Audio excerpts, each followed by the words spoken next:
Hi everyone, my name's Diabetor, and today I'm going to show you how to beat Black Knife Alecto and get Black Knife Tiche easily in Elden Ring. Black Knife Tiche is easily one of the best Spirit Ashes in the game.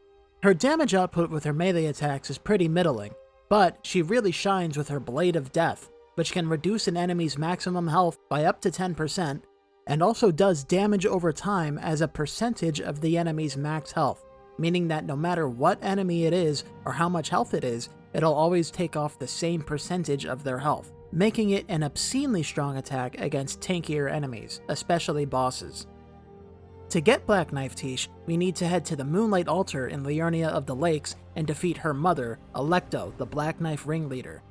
We can only access the Moonlight Altar once we reach a certain point in Ranni's questline. So I'm going to show you how to get there as quickly as possible, and I'll also show you 3 different methods to beat Black Knife Alecto easily. I have another video that serves as a comprehensive guide for all the interactions you can have in Ranni's questline, so if you're interested in completing the entire thing and getting the most out of it, I suggest you watch that. But for the purposes of this video, we're just going to be killing Radahn as fast as possible and essentially speedrunning Ranni's questline. To start off, we're going to head down to Fort Haight on the southeast end of Limgrave. In Fort Haight, we can grab the first half of the Dectus Medallion. When we get both halves of the medallion, we can go up to the Altus Plateau and trigger the Radahn Festival. As you saw, the first thing I did was head down to Fort Haight in the southeastern end of Limgrave to get the first half of the Dectus Medallion so we can go up to the Altus Plateau. After that, to the north of Fort Haight is the Third Church of Marika, behind which there's a teleporter that takes you over to the Bestial Sanctum in Grail's Dragon Barrow.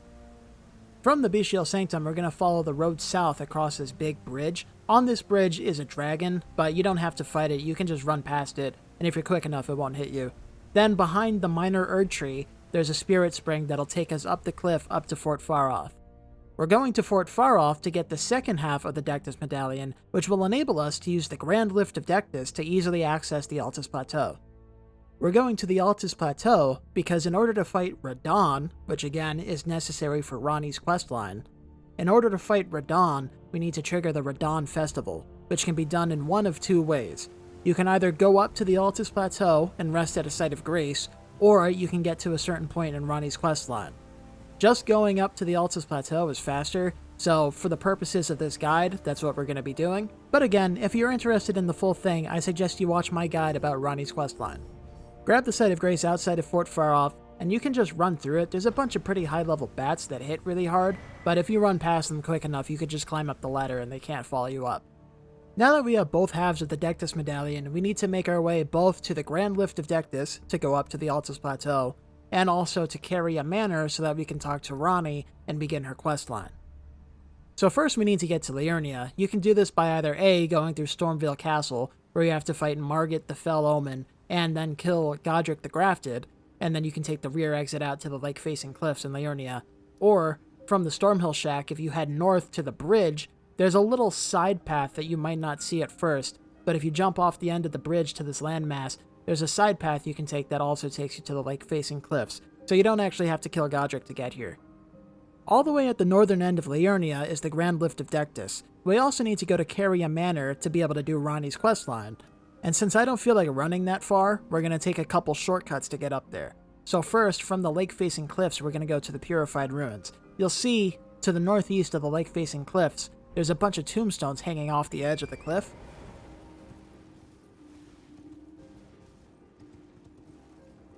So here's your tombstones. Wherever you see tombstones in a cliff, that's a shortcut down the cliff. So just jump carefully, and then you can head down the tombstones. In this case, we end up on the Liurnia Highway, which is the road you see here.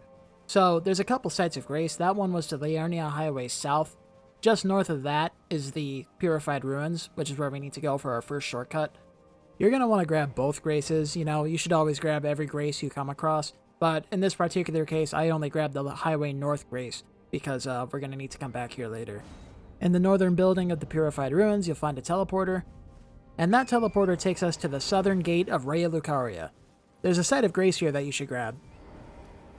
And if you check out the map, you'll see that we teleported a pretty significant distance. So if you just want to get to the academy as quick as possible, that's the way I like to do it. There's also a teleporter in the Laskyar Ruins, but that's guarded by a bunch of bad guys.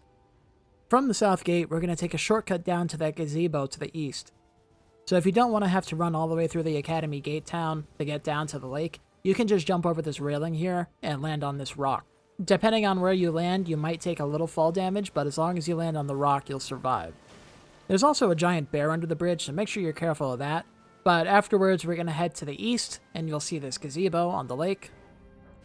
In the gazebo is a waygate. This waygate is a shortcut that takes us up to the King's Realm ruins.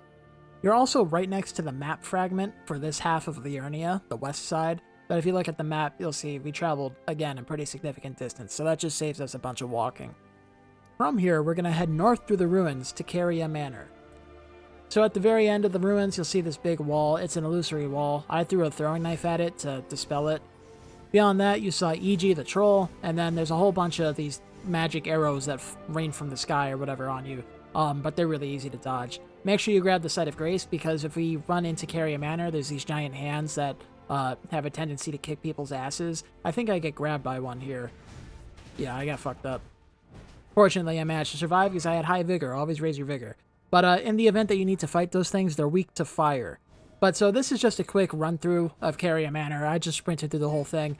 Obviously, there's a whole bunch of stuff to explore here, so if you haven't already done it, I suggest you do so. But for the purpose of this video, all I was interested in doing was getting up to Ranni. Now that we're here on the upper levels of Caria Manor, there's a bunch of enemies. So there's those giant direwolves, there's a bunch of sorcerers, and a troll. These pages especially, those are probably the most difficult enemies here, so be careful. And then the boss for this area before we can get to Ranni is Loretta. She's really easy. If you use pierce damage, she is weak to pierce damage. So I really like using the lance with Impaling Thrust. You see, I just got a stance break there. It only takes like 3 Impaling Thrusts to actually break her stance. And then you get like a free charge R2 or whatever on her. So, you know, do that. If you have access to lightning damage via sorceries or lightning grease or lightning pots or whatever, then if you keep her in the water, she'll have, I think, like a -20 resistance to lightning or something. So that's also super effective against her. But, you know, you shouldn't have all that much trouble with her. She really is pretty easy. And then after that, we can just head straight up to Ranni's Rise. There's a dragon outside of the Rise, but you can just run past it. There's no point in fighting it. You can't even actually kill it here. So, you know. Anyway, so we go up to Ranni's Rise. We talk to Ranni. Tell her that we want to enter her service. She wants us to go down and talk to her boys. So we talk to Celavis. I like to talk to each of them twice just to make sure that it, like, triggers the progression so that you don't have to run back down here and talk to them again. You can't actually leave Ranni's Rise until you've talked to all of them and then go back and talk to Ranni, so that's what we got to do. After that, since we need to go up to the Grand Lift of Dectus, we're going to take a little shortcut here from the east side of Caria Manor. So you see this crag that goes across the ravine there by that little pond, lake, whatever you want to call it. From the front gate of Caria Manor, you can just head straight to the east and go there. In this little pond, there's this invisible scarab. It's gigantic, so if you throw like throwing daggers or whatever at it, it's pretty easy to hit. And that gives you the Hoarfrost Stomp Ash of War. So we're going to be using Frostbite later on, and that's an option to give you the cold infusion if you don't have it for whatever reason. So now we're on the Bellum Highway, and I just grabbed the Bellum Church Site of Grace. There's a sacred tier to upgrade your flasks inside the Bellum Church, so make sure you grab that. We're going to head up to the Grand Lift of Dectus, so if we go up the actual road, there's a bunch of fortifications and trebuchets that are going to shoot at us, and they're a real bitch to deal with. So what I like to do is come all the way over to the east side of the road over here to see if there's those trebuchets. If you come over by this ruin that I marked on the map, if you head north from that, then the trebuchets can't shoot you while you're up here on this little hill thing. After that, it's just a short run all the way up to the Grand Lift of Dectus. There are a couple drops up here, so over here, make sure you watch your step when you come down those, because some of those falls are lethal. And then once we get up to the Grand Lift of Dectus, there's a Site of Grace, make sure you grab that. While I've got a second here, I do want to point out that a couple things involving NPC questlines do change once you go up to the Altus Plateau. So I don't know the exact specifics of everything that change, but you may want to take that into consideration before you actually come up here for this. But like I said, we're just trying to get to Tish as quick as possible. And it's really nothing all that major that you can't, you know, like, recover from. You don't really miss out on anything except some dialogue, maybe. So it's not a huge deal. But anyway, you can hoist the medallion at the lift, and then right at the top of it, there's a Site of Grace that I just rested at. You have to actually rest at the Site of Grace to trigger the Radahn Festival. So make sure you actually rest at the Grace after activating it. And then now I'm going to head back down to the Third Church of Marika in Limgrave so that we can take a shortcut down to Redmane Castle and get to Radahn. So this time, instead of taking the teleporter behind the church, we're going to jump up these spirit streams and go up this hill up here. And then this will allow us to go past the Smoldering Church and get into Caelid. If you go too close to the Smoldering Church, you'll be invaded by an NPC there, and you won't be able to ride Torrent until you kill her or run away. So be careful of that, but you can just run past it. So we're up here at the Rotview Balcony. So we need to go down to Fort Gael. You could follow the road, but like you see this big cliff. If you come to the south part of it, you can actually just get a straight shot down to Fort Gael.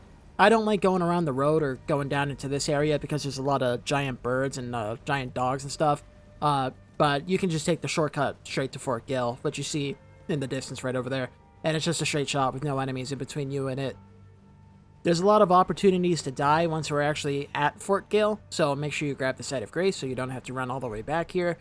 So our objective here is to get to the tower at the top of Fort Gael, where there's a teleporter that'll take us down to Redmane Castle. We don't have to do this, we can just follow the road through Caelid to Redmane Castle, but I like this because it's a bit quicker. Anyway, so following up the road, you're going to run past a bunch of soldiers. Hit this guy. You don't necessarily have to kill him, but I like to kill him just to be safe. But you have to at least hit him so that he doesn't blow the trumpet. If he blows the trumpet, then all of the soldiers, both outside the fort and inside the fort, are going to aggro on you and be aware of your location at all times, and that makes it harder to get through the fort, because the guys in the fort are pretty tough. In particular, there's a knight there that'll kick your ass. I also neglected to do it here, but there's that knight outside the castle that shoots these rain of arrows, and as you can see, they can come all the way back here and hit you. And until he loses aggro on you, he'll keep shooting them. So, if you're climbing up the ladder, when the arrows hit you, it'll knock you off the ladder. So you're going to want to be careful of that. You may or may not want to kill the knight if you find that easier, but I just ran past him and then just let him lose aggro. It's not that bad. But anyway, like I said, so we're here on Fort Gael. So the front gate is closed, and we're going to want to open that up in case we die to the knight up at the tower. The lever to open the gate is located directly above the gate. And typically you have to go around the fort to be able to get to it, like you're about to see me do. I wanted to see if I could do some kind of parkour to get over to it. I'm sure you probably can, but I didn't figure it out, so I just went the regular way. You know, it's fine. It's easy. I like to sneak past that spear guy there, and then you can just break the fence here and jump down. And then right over by the fire, there's a lever. Pull the lever.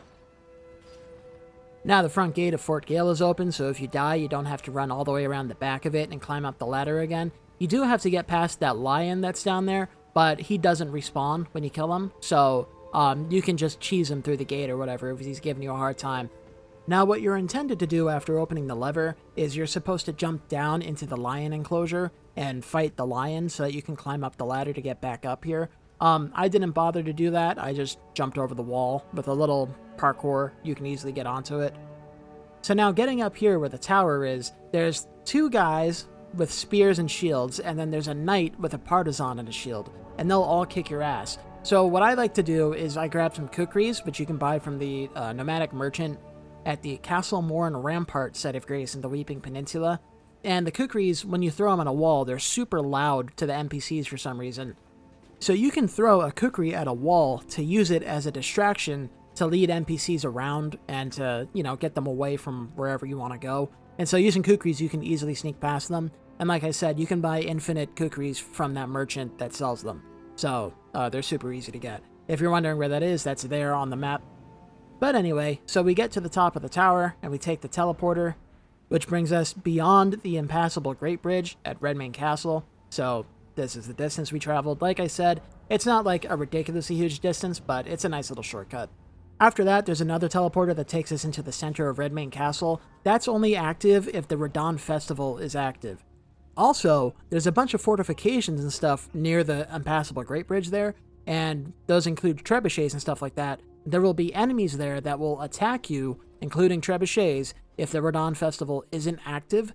So make sure you start the Radahn Festival before you come to Redmane Castle. If you do come here, there's a different boss to fight, and there's more loot and stuff you can get because a lot of doors are locked when the festival is active. But like I said, right now we're just interested in killing Radahn so that we can get to Tish. I'm just fast forwarding through this footage here because it would be really redundant if I went over this fight again, because I actually have a whole guide about how to beat Radahn easily, so if you need help with this fight, I suggest you check that out. But he's pretty simple. Essentially, I grabbed the Anspur Rapier, and I put the Poisonous Mist Ash of War on it with a blood infusion, if you can do that. And then, I guess if you haven't killed Radahn, you can't get the blood infusion. But what matters is the poison and the rot from the Anspur Rapier, and that makes killing Radahn super easy because he's really weak to poison and rot. After killing Radahn, there'll be a cutscene where a shooting star lands over in the Mistwood, like we just saw, so that's where we're headed. You're supposed to enter the crater from the north side, but since I like to fast travel to Fort Haight because it's the closest grace to it, I like to just come around the south over here. You kind of need to jump down at the right spot because there's a lot of lethal falls here, but it's pretty obvious where the right spot is because you can see it right here. And then just watch your footing as you go down. It's fairly easy to kind of slide off if you're not careful.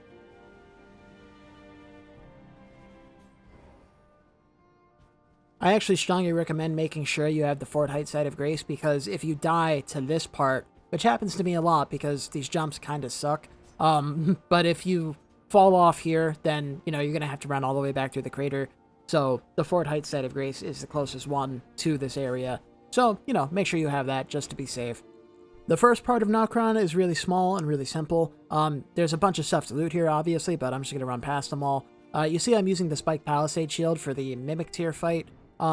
So what I like to do, which you probably already know about, is if you strip naked, take off all your weapons, all your talismans and stuff like that, then the Mimic Tier will be naked and won't have any weapons or anything, so it's essentially completely harmless. And then I like to just, you know, rearm myself. So you can use whatever weapon you want for this fight because you're not going to have a hard time at all if you do this. Obviously, if you fight it, you know, the legitimate way, where you, you know, don't take off all your stuff beforehand, then the Mimic Tier is going to be a lot harder. But how you decide to fight the Mimic Tier is up to you. If anything, I recommend at least using an Ash of War like Storm Stomp to stun it so you can get easier hits. But either way, now we're heading through the Ancestral Woods, and then we're going to come over here to Night Sacred Ground. At the end of Night Sacred Ground is the Fingerslayer Blade, which Ranni wants, and since we need to progress Ranni's questline, that's what we need to get.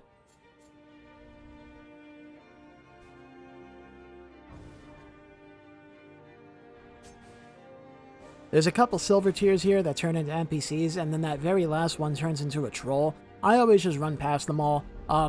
As you can see in a second, so we're going to open up this chest and grab the Fingerslayer Blade. You can't grab the Fingerslayer Blade if you haven't talked to Ranni yet. So make sure you talk to Ranni before you come here.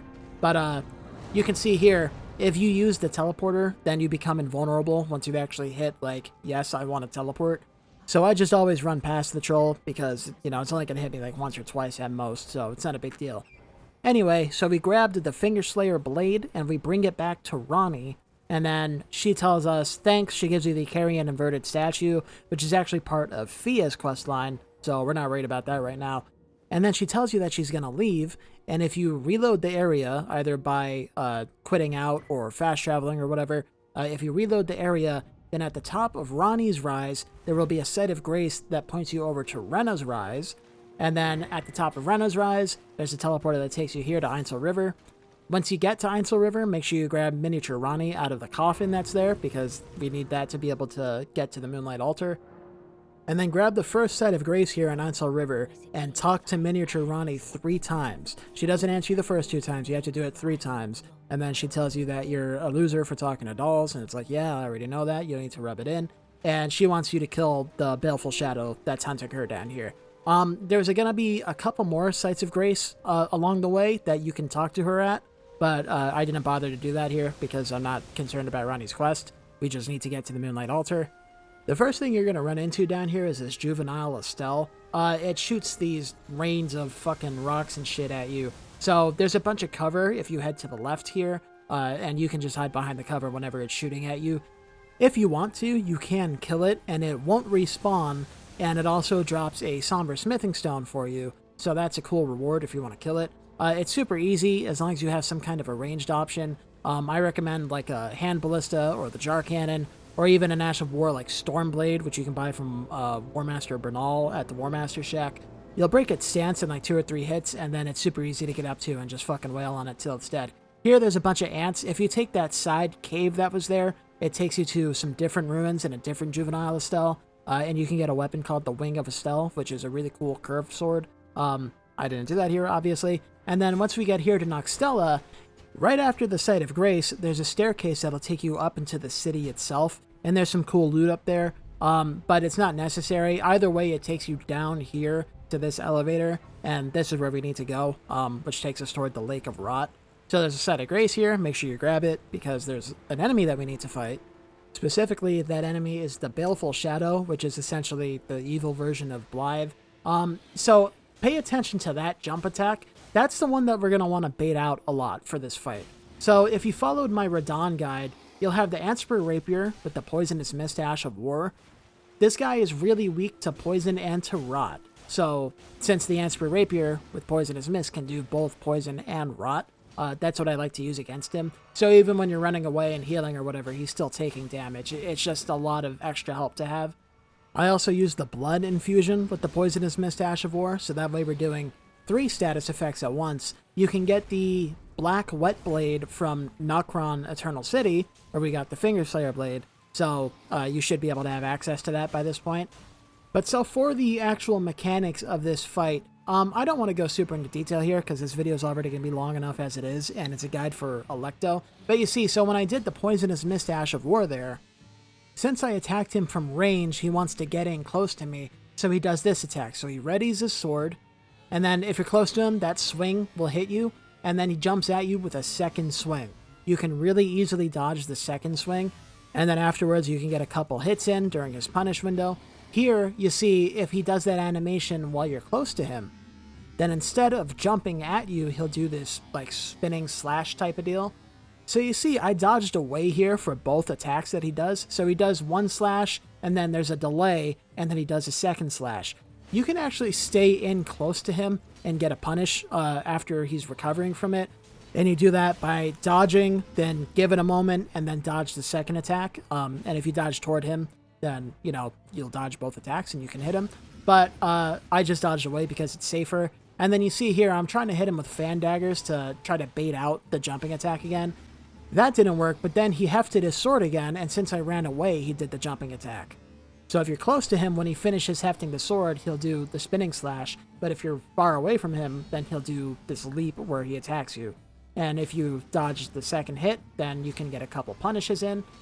Here he does it again while I'm healing. Make sure you never ever double chug in this game unless you're like 100% safe. Because if I had healed twice there, then I would not have been able to dodge the attack, and he would have hit me, and I would have lost health instead of gaining it, and I would have just wasted a flask. So that's just general advice for all the bosses. Never ever double chug, because they like to punish you for that. Here you see he does the heft again, and this time since I was too close to him, he did the close range version of it. So you're going to see here, he does one swipe, then there's a delay while he readies the sword for the second part, and then he does the second swipe. So there's a short delay in between the two dodges you have to do if you want to try to dodge toward him and get the punish window. So that punish window is really lucrative. It's a bunch of hits, as you saw, let me kill him. But if you're not sure, then, you know, just better safe than sorry. Just dodge away from it. You can just do a couple quick dodges, and he doesn't have the range to attack you. Now, you could have run past him to come to the Lake of Rot here, which we're doing, but you need to kill him to get the discarded palace key. And you need the discarded palace key in order to be able to get up to the Moonlight Altar. So we have to make sure we kill the Baleful Shadow there. Anyway, so now we're at the Lake of Rot. It's a lake of fucking scarlet rot. So I like to use the Flame Cleanse Me spell. It's cheaper than using Preserving Boluses to cure your rot. So from the South Raya Lucaria Academy gate, as you can see here, you'll find this little tree line with a little path that leads you onto dry land. If you follow that north to this region right here, there's a fire monk camp, and inside that camp there's a corpse that has the Flame Cleanse Me spell. It requires 12 faith to cast, so it should be pretty easy to meet the requirements for, and it's just super useful to have because even if you don't meet the requirements for the sacred seal that you're using, you can still use it to cure your rot for a small cost of FP. So make sure you have that for the Lake of Rot. As for the lake itself, we're just going to run through it. There's a bunch of stuff to explore and pick up here, but, you know, I'm just running past it because I want to just get to Tish. I always like to take a quick look at all these bloodstains that are here of people who died just before the site of grace from the rot. You know, so tragic, but also so funny. I love it. It's terrible, but I love it. Anyway, so grab the site of grace. When we head through the Grand Cloister, the boss at the end of this region before the Moonlight Altar is Astel, Naturalborn of the Void. My guide to Ranni's questline also includes a comprehensive guide on how to beat Astel easily. So I'm not going to really go over it here in this video. You can check that out if you need help fighting him. He's actually one of the easier bosses in the game, in my opinion. But he's great. He's a really good boss. I think the main thing that's going to get most people here is this attack right here. But as you can see, you can dodge it if you get the timing right. And I do talk about that in my Astel guide, so make sure you check that out. And I also just want to point out that here, because he did a weird teleport to the same spot that he was already in, he ended up doing his meteorite attack at the wall, so that was kind of amusing. And there's another weird thing here that I'm going to talk about in a second. So I'm using the lance with Impaling Thrust to try to hit him with stance breaks really easily, and when he moves away from me, I hit him with fan daggers to maintain his stance health. And you see here, right before he teleported, the fan daggers actually ended up breaking his poise, and I managed to get the riposte before he could teleport away. So that was also weird, and I thought it was kind of interesting. So the moral of the story is make sure you always have fan daggers or throwing daggers or something, because they're really helpful in boss fights. After killing Astel, you saw there was that cave there with like a seal on it that we can't go through, so that takes us up to the Moonlight Altar. In order to break that seal, we need to beat Rennala, so that we can use the discarded palace key to get the Darkmoon ring, which opens the seal for us. In order to get to Rennala, we need to get a Glintstone Academy key so that we can actually get inside of Lucaria. The way you do that is come around the west side of Lucaria, and on this little island where the dragon is, there's a key. You can just run behind the dragon without fighting it, and if you fast travel away fast enough, then the dragon doesn't aggro on you, so you don't have to fight it if you don't want to. Being that Rennala is the main boss of Lucaria, she's going to be all the way at the end of it. I don't want this video to be 2 hours long, so I'm not going to give a full detailed walkthrough of Lucaria, but if you want to follow along in how to get past everything, you can watch this sped up footage of me going through it. I decided to keep this in just so you have some kind of a guide here, in case you're trying to figure out, you know, where you're supposed to go, or how to get past the enemies. In my case, I just ran past them all. You can do that for most of the enemies in this game, so you know, that's always an option if you can't fight something. But the only thing that we have to kill here to get to Rennala is the Red Wolf of Radahn. This boss is kind of obnoxious because it has a tendency to jump away from you a lot. If you have some kind of a ranged attack, like, you know, spells or Ash of War, like Stormblade or something, that can help a lot in this fight. I like to use my lance with Impaling Thrust because it just gets great range, you know, considering that the lance is so long. And the Impaling Thrust animation takes you even further, so it just gets excellent range, and it's great for landing hits on him. I also recommend using the Endure Ash of War so that you can trade with him, because he comes at you and he does attacks that'll like knock you back or knock you down. And using Endure stops you from getting knocked down or staggered, so that can make it really easy to land hits on him if you're having trouble catching him or dodging his attacks. Anyway, so after killing him, we're going to head up to Rennala. I have a full guide about getting to Rennala and killing her, so if you need help with that, I suggest you go check that guide out. In this case, I'm just going to show the sped up footage. I will discuss this fight while we're here. So I recommend using a Morning Star with the Wild Strikes Ash of War and Blood Grease. Or you can get a Blood Infusion if you follow this guide and you go to Night Sacred Ground before coming here and you get the Black Whetblade. Anything that does like status effects on her is really good in the first phase. And then here in the second phase, you're going to see I'm hitting her with the lance with Impaling Thrust. She likes to jump backwards away from you a lot, and she has like her spinning weapon and a couple other things that can just kind of keep you at range. So I like to use the Impaling Thrust lance because it's so huge and it gets so much range. And it also does a ton of poise damage, so it's really good for breaking her stance and getting ripostes on her. She kept jumping away from me though, and I got a little frustrated because I was getting owned by her summons. So I pulled out the Anspur Rapier and I poisoned her, and that helps, but I recommend just using the lance, honestly. It's typically a lot more consistent. But if you're struggling with her, I suggest following my guide about how to beat her easily. After the fight, you'll be in the Grand Library with her, and in this chest, which we open using the discarded palace key, we can get the Darkmoon ring. Now, when you return back to Astel's boss arena, you'll see the seal on this cave is broken, and we can head into it. That elevator takes us up to the Moonlight Altar, which is where we can go to the Evergaol to fight Black Knife Alecto and get Black Knife Tish. So if you grab the maps for Liurnia, then you'll be able to see the entirety of the Moonlight Altar here. There's no map fragment up here because it's part of Liurnia. So from the Site of Grace, there's a road that takes you directly to the Evergaol. You won't have the icon that I had there, but you'll be able to see the circle like in the ground that it makes.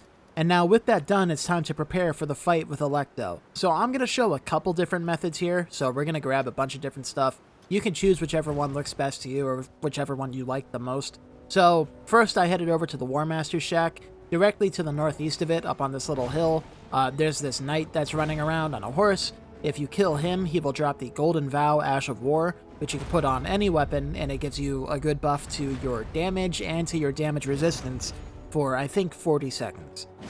When you kill him, make sure you grab the item off his corpse. It doesn't just instantly go into your inventory like some other unique drops will. After that, I'm also going to grab the lance, so that's on this little ruin over here. You can jump off the cliff, and it's on the corpse in the corner over here.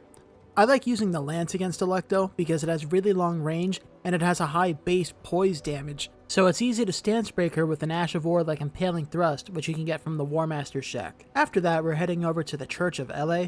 We're going to head down to the beach here on the west side, and we're going to buy a broadsword from the merchant that's down here. The lance is going to be method 1, and then this broadsword is going to be method 2. Now method 2 is actually using dual straight swords, so you're going to need 2 of them.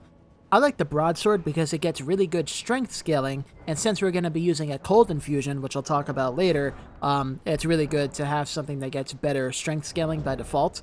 So I like the broadsword. You can get 2 of them if you either go into New Game Plus, or if you start the game as a Confessor. If a second broadsword is not available to you, then you can use any straight sword you want. In this case, I recommend going to the Gatefront Ruins over here. You can kill the Godric soldiers that have Lordsworn straight swords. I don't know what the exact drop rates for it are, but it's relatively high, so it shouldn't take too long to farm 1 or 2 of them.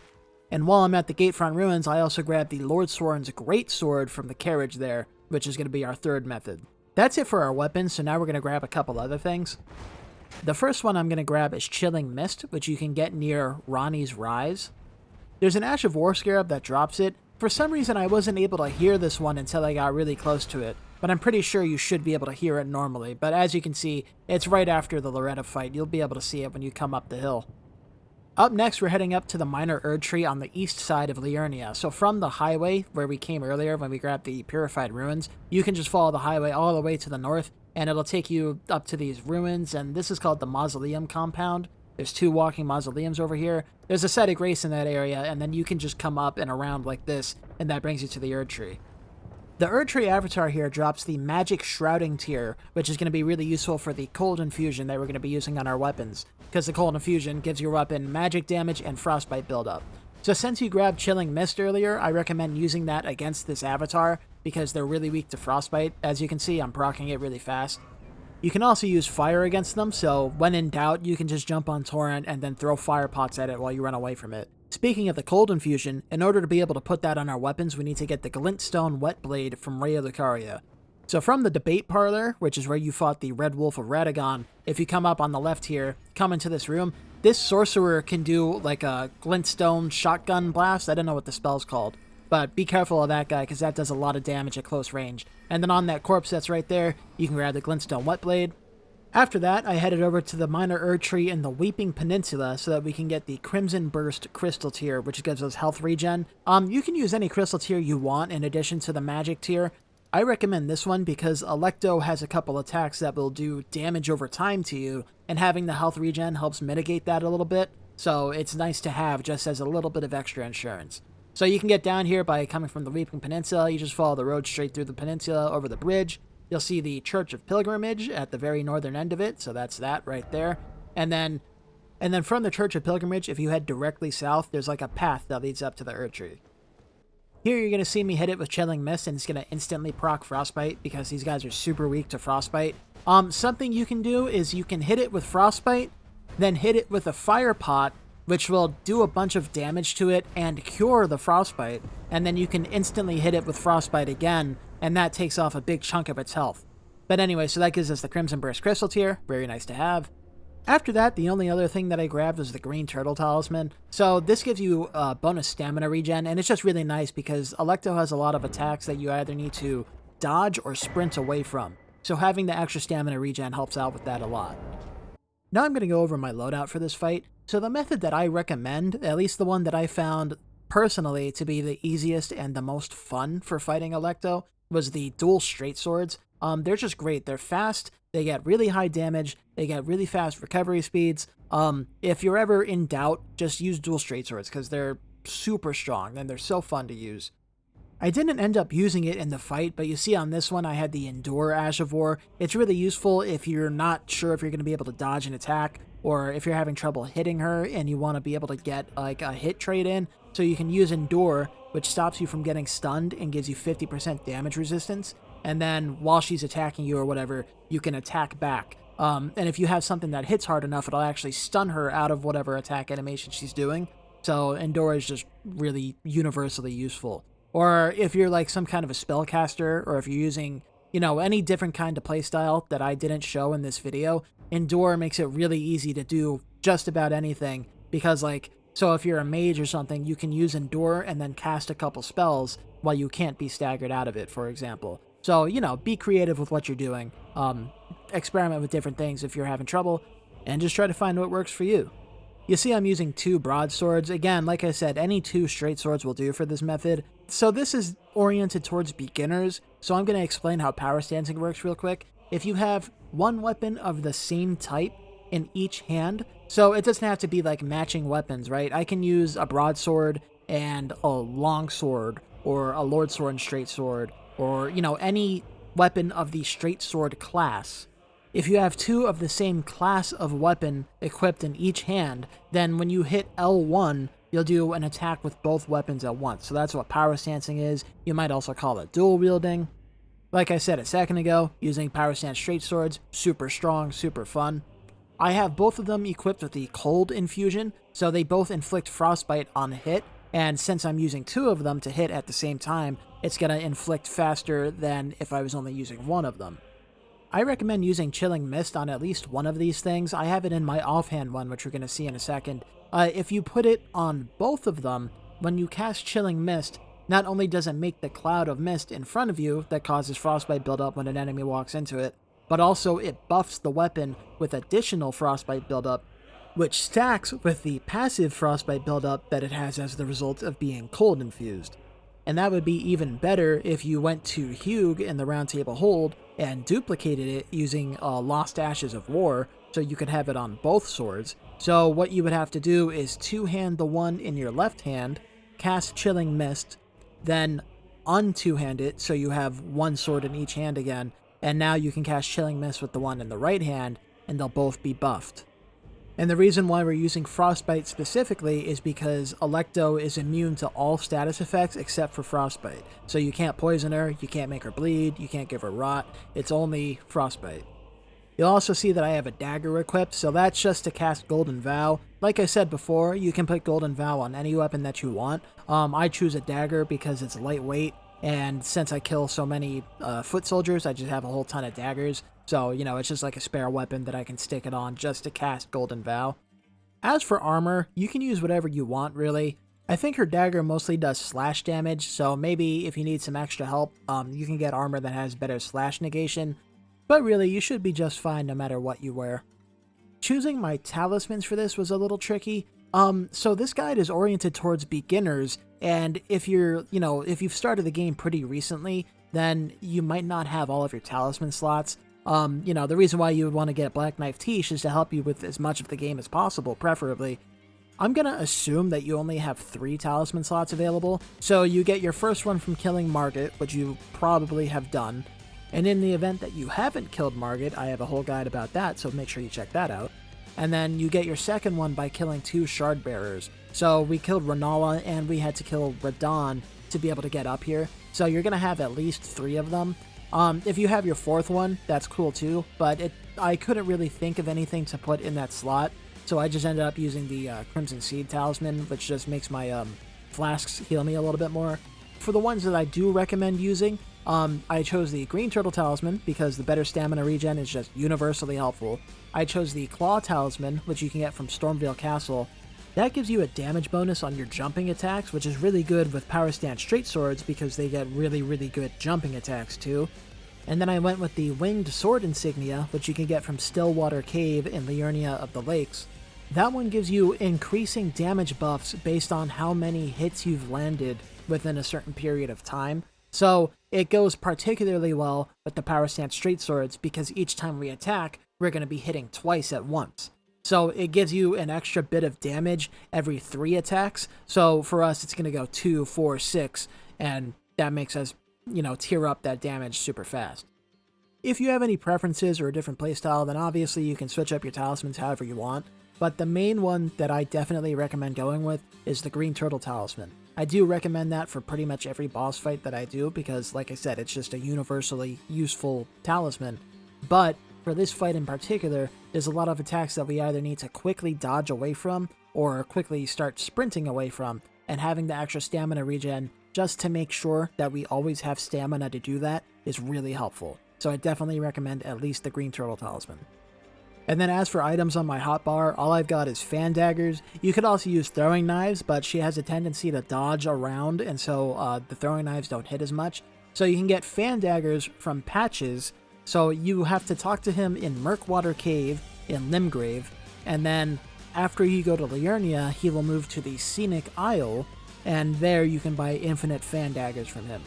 If you want to try using throwing daggers, then you can get those from Kale in the Church of Ella. But like I said, fan daggers are definitely the better option. And then in the Wondrous Physic, I've got the Magic Shrouding Crystal tier, which buffs our magic damage, which is really good on the Cold Infused weapon because it has magic damage. And I also have the Crimsonburst Crystal tier, and that gives us 7 points of health regen every second, so that's really useful. That lasts for 3 minutes, so that's a lot of health regenerated. Other ones that I recommend if you have them are the Green Burst Crystal tier, which gives you bonus stamina regen. You can get that one from the Minor Erdtree in Caelid. And there's also the winged, like a bird has wings, winged crystal tier, which you can get from the Capital Outskirts Minor Erdtree in the Altus Plateau. And that will essentially put you into light rolling, which is just universally useful because light rolls are super, super effective. And then as for my level and my stats, the main thing that you need to worry about is Vigor. I always recommend having at least 40 Vigor, especially since this fight is kind of a later game fight. Hopefully following this guide, you will end up getting here by, I'd say, the early mid-game. And I say that because obviously, this is like the best summon in the game, essentially. And so you're going to want to be able to use it for as many bosses as possible. You want to get the most value out of it. But it is definitely a late game area that we're in right now, so it's good to make sure you have at least enough health so that you don't get one-shotted. So make sure you raise your vigor. So for method 1 of fighting Alecto, I'm going to use Power Stance Straight Swords. The fight starts once you leave the circle inside the Everjail, so I like to do my buffs at the very edge of it. So I drink my Physic, I cast Golden Vow on the dagger, and then when I start the fight, I'm going to hit her with Chilling Mist.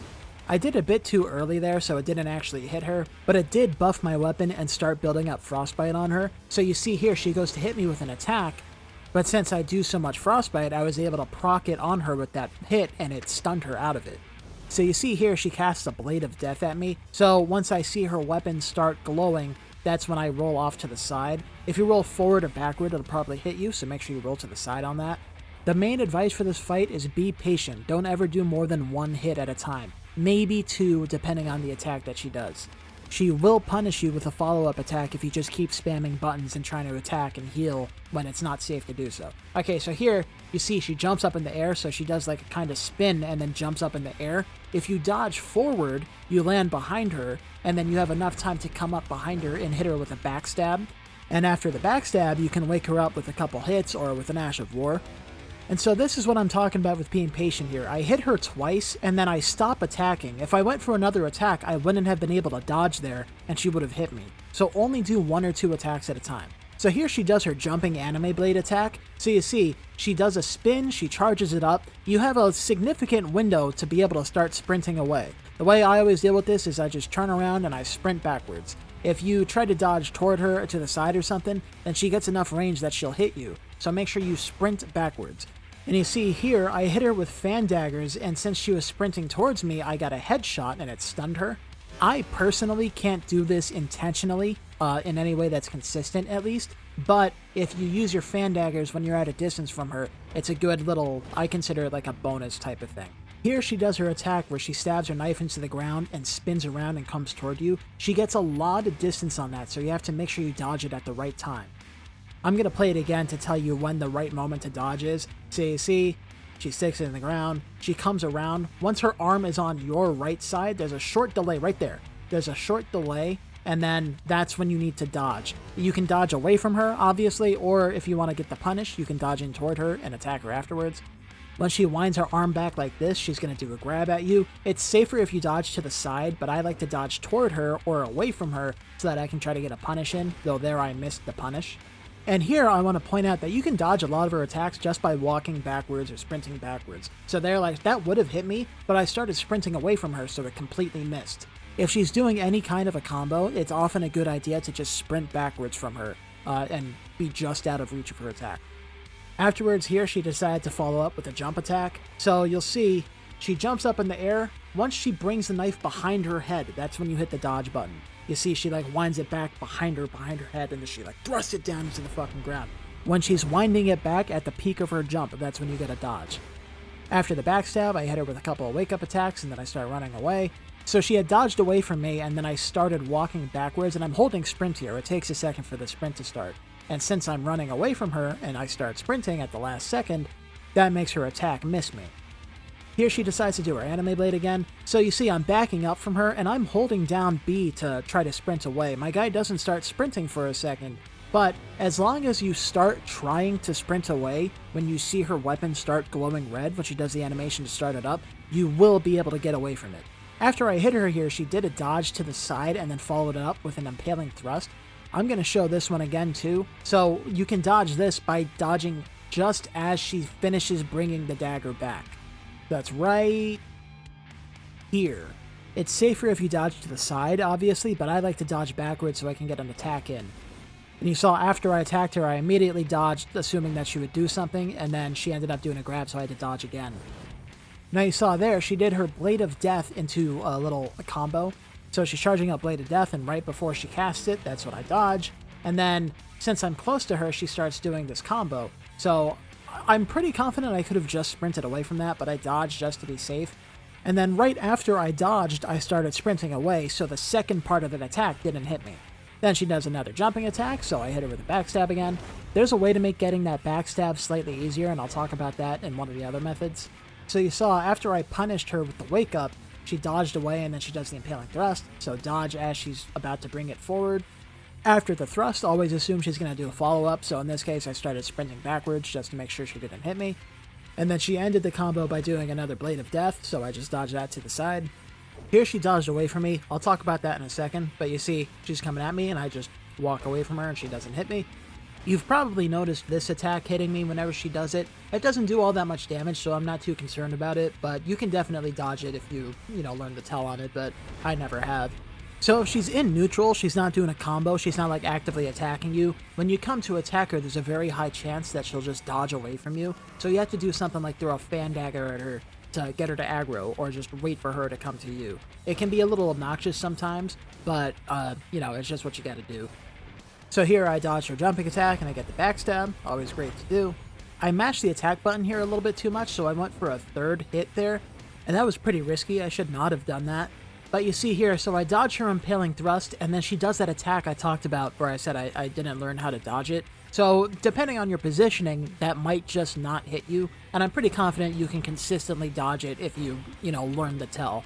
It's the same thing with this one here. So now that I'm watching it while editing this clip, I can see that the dash that she did there was like, it wasn't her regular dodge, it was like a quick step, like the quick step Ash of War. So if she does something like that, you need to be prepared to dodge, because apparently that's another tell for a combo. I haven't tested that, obviously, I just came up with it just now, but that's probably correct, because that's what it looked like. There you saw she was sprinting at me, and I hit her with fan daggers. I didn't do that on purpose, but it did hit her with a headshot and stun her, so keep that in mind that that's possible. Here's another case where after attacking her, when she started dodging, I just turned around and started sprinting away because she's probably going to do something in retaliation, and she ends up missing me with this Impaling Thrust. It definitely would have been safer if I tried to reaction dodge that too, but it's consistent enough to just run away from them that it's, you know, pretty safe to do, really. Here, she makes some distance, and then she hits me with the Blade of Death, and then she goes into the Anime Blade. So, if I had gone in to attack her after this dodge right here, if I had gone in to attack her, or if I went to heal or do something like that, then she would have hit me with the Anime Blade. And I don't think I mentioned this before, but while she's doing the actual Anime Blade part of the Anime Blade attack, that's a good opportunity to heal, like I just did just there. Or you can also throw something at her, like a fan daggers, or like a freezing pot or something like that. So keep that in mind. Here, I get a hit on her, and you see I don't try to do a second attack, and I definitely never try to do a third attack. Because if I had done that, then I would have possibly been hit by her.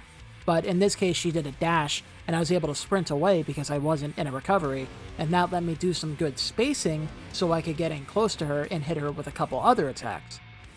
I've already shown how to dodge this a couple times, but here I just want to see, like, that's how much time you have to get the backstab after she lands that attack.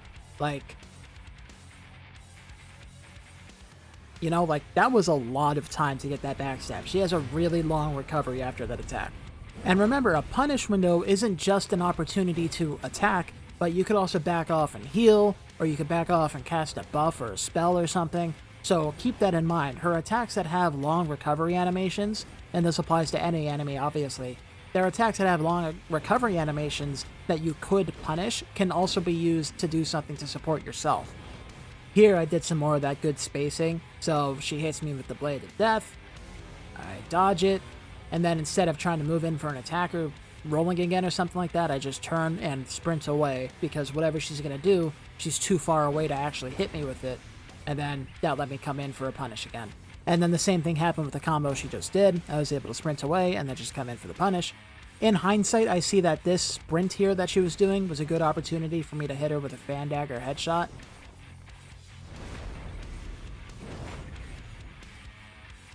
In a second here, she's going to do a lunge at me to grab me. I dodge to the side, and then I'm close enough to her to hit her with a punish afterward. And then she does an Impaling Thrust, so I dodge that and then start sprinting away. She misses her whole combo. Then she follows up with a couple more fucking things, so it's important to keep sprinting away. And then my patience is rewarded with a punish window here. We can agree I could have gotten that backstab like I've already done 7 or 8 times, but I want to show my other methods for killing her easily. So for the second method, I decided to go with the Lordsworn's Greatsword. It gets the 110 critical multiplier. My intent was to use Lion's Claw to break her stance so that we could get more crits on her to take advantage of that crit multiplier. Honestly, I don't recommend this method. You see, Lion's Claw has the good effect of like splatting her on the ground, but it's really hard to land on her because of the way she dodges. I would recommend using Impaling Thrust or Piercing Fang instead, because Lion's Claw just didn't really work out for me all that much, which is also why I didn't show how to get it.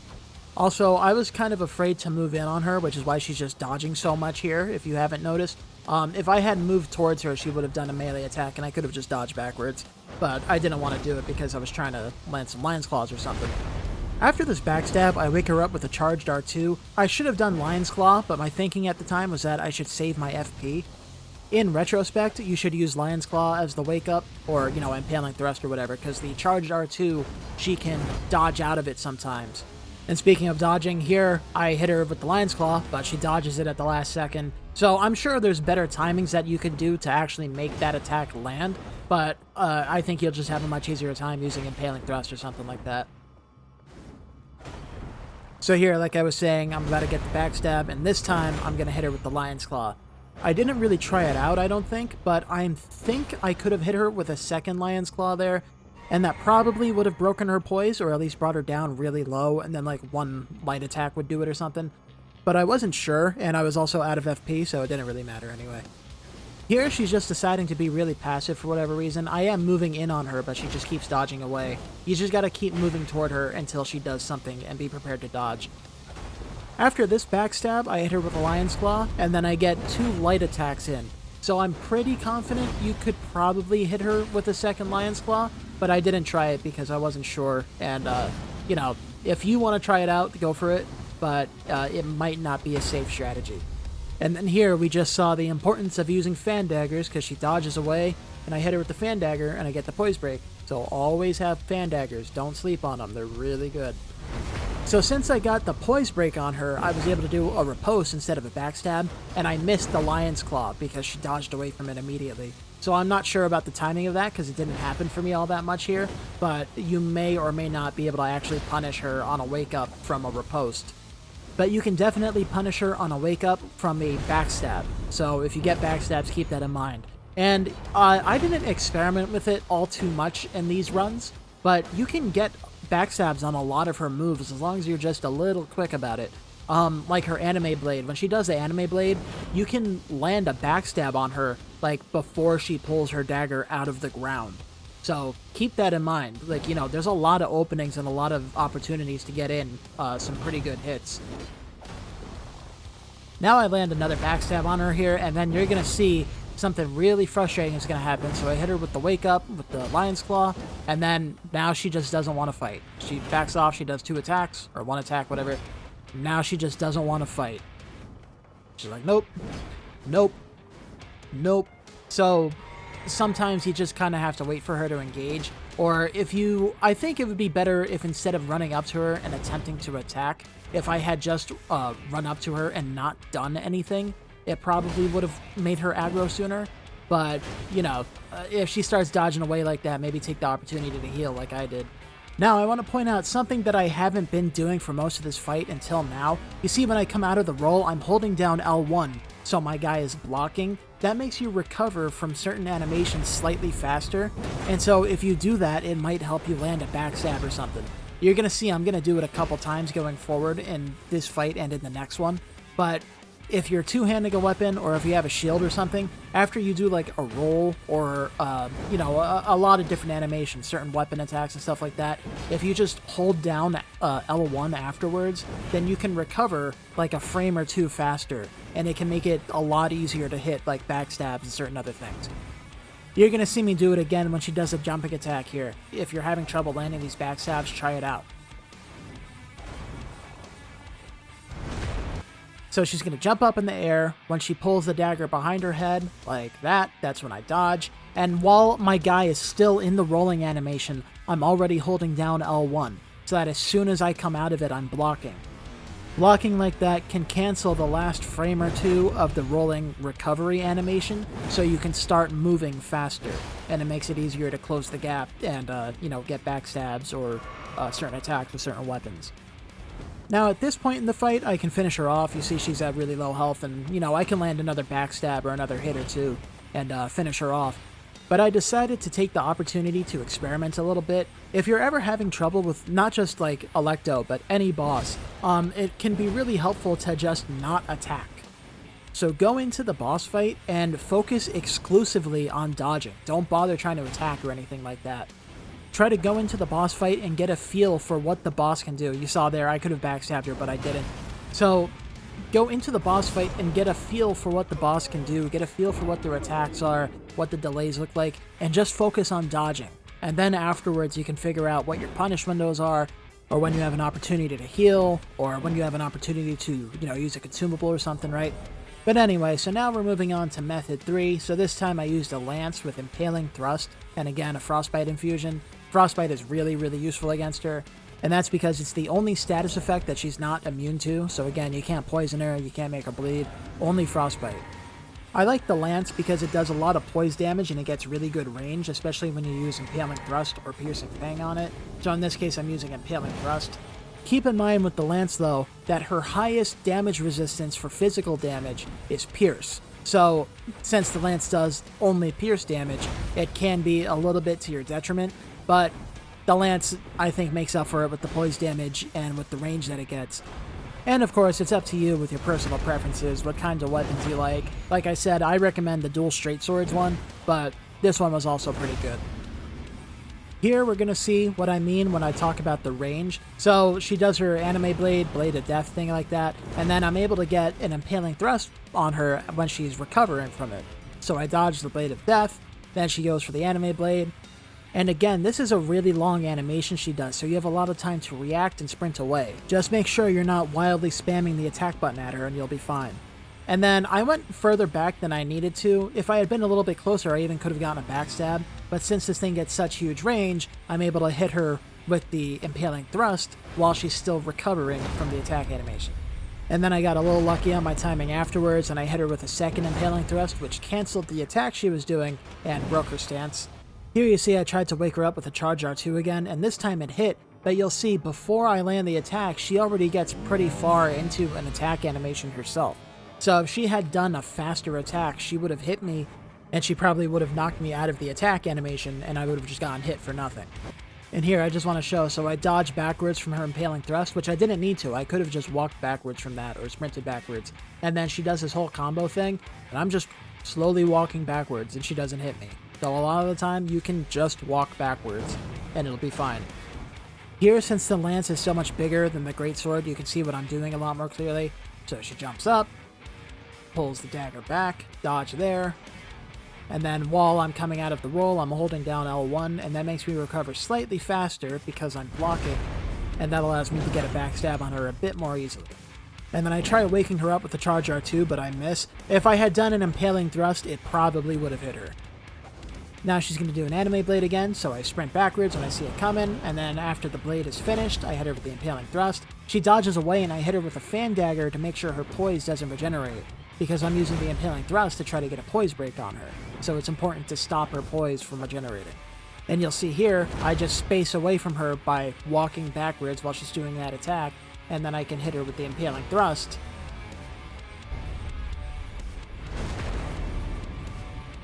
Now, in a minute, you're going to see me fuck up. So, I hit her with the Impaling Thrust as a wake-up. I managed to dodge the attack because I wasn't spamming R1. I do a bunch of dodges, and then I got impatient, and instead of waiting for a punish window, I just immediately started healing, and that's why she did this Blade of Death, because it's an input read. It looks like it's just something that she does regularly out of a dodge, but I promise you, she did that because I healed. And so because of that, I died, and since I already commentated over this entire clip without having realized that this is the one where I died, I left it in because I didn't want to redo this. Alright, so here's round 2. So once I spawn her in, this time I tried to hit her with an Impaling Thrust, but I did it too early. You have to let her walk a couple steps forward before she can actually be hit. Then she goes on this long-ass combo, and I'm just being very patient, not trying to attack, just wait for a punish window. There's always going to be a punish window at some point. Like right here. Or get the backstab. Yeah. After the backstab, I'm going to hit her with an Impaling Thrust, and then I did an R1. And you saw she hit me, but because I'm two-handing a heavy weapon like a Great Spear, it gave me enough hyper armor that the dagger didn't stun me. Here, after she dodges backwards against the wall, she's going to start sprinting towards me, and so I hit her with the Impaling Thrust. I could have done it a bit earlier because of the huge range that it gets and the fact that she's coming toward me, but so I was able to hit her with the Impaling Thrust before she was even able to get close enough to start attacking me. So having that extra range and being able to do that extra spacing is really good, and that's a really major benefit of the lance. So at this point, I'm at pretty low health and I don't want to get owned again, so I do hit her with the Impaling Thrust to wake her up, but she dodges away and starts sprinting toward me, so I knew that I had a safe window to heal there before she got close enough to attack. I did this part completely by accident, but you see she starts charging up her anime blade attack, and since I hit her with a fan dagger and it got a headshot, it stunned her out of it. Now again, I am not nearly fast enough to be able to pull that off intentionally. It just happened as a result of hitting her with fan daggers whenever she moves away from me. It's just always good practice to keep up the damage somehow, even when they're at range. And then here's me just taking advantage of a little spacing. I had space on her while she was recovering from that attack, so I hit her with the Impaling Thrust. And then in a second right here, she's going to do the jump attack, and because she was really close to me, I ended up a bit further back than normal when I dodged. So doing the blocking thing was really helpful in making sure I was able to get that backstab. And in this clip, I just want to show, instead of hitting her with a punish, since I was at such low health, I figured I should probably heal instead. So again, any attack window, any punish window that you have is also typically able to be used as a heal window, so keep that in mind. I don't have much to say for the next minute or so of gameplay, so I'm just going to shut up. But do try to pay attention to the tactics that I use, like the spacing right here, or in a second, she's going to do like a swipe at me, and I dodge it just by walking backwards with the spacing. Here I did the blocking thing. So, you know, it's little things like that that add up, and that's why I point them out so much.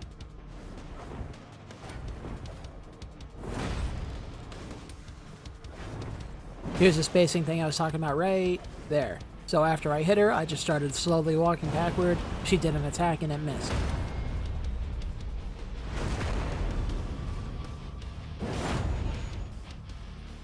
Here she's going to do an Impaling Thrust, and instead of dodging, I just sprinted backwards and it missed.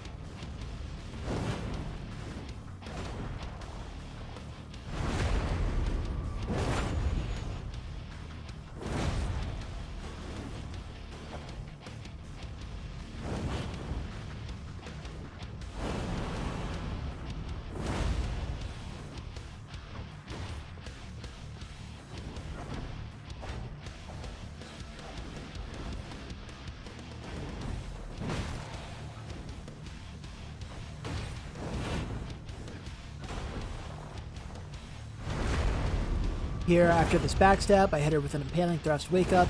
She goes to do a grab, and I sprint away from it, and that gives me the opportunity to hit her with an Impaling Thrust. This part right here turned out really interesting. So I was out of FP, so I did a jumping heavy attack, and then I went for an R1, and I happened to, like, roll catch her on the dodge. So I didn't do that on purpose, but that's definitely something you might want to try to experiment with or whatever, if you're using something that has such huge range like the Lance.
Here she's going to do her jumping attack, and then, so when I dodge, I end up in front of her by accident, so I failed to dodge past her. I end up hitting her, and I go in front of her, and you see I did the block recovery thing. If I hadn't done that, I might not have been able to get that backstab. I might have done the whiff animation, but she would have dodged the actual backstab, so I would have just stabbed the air.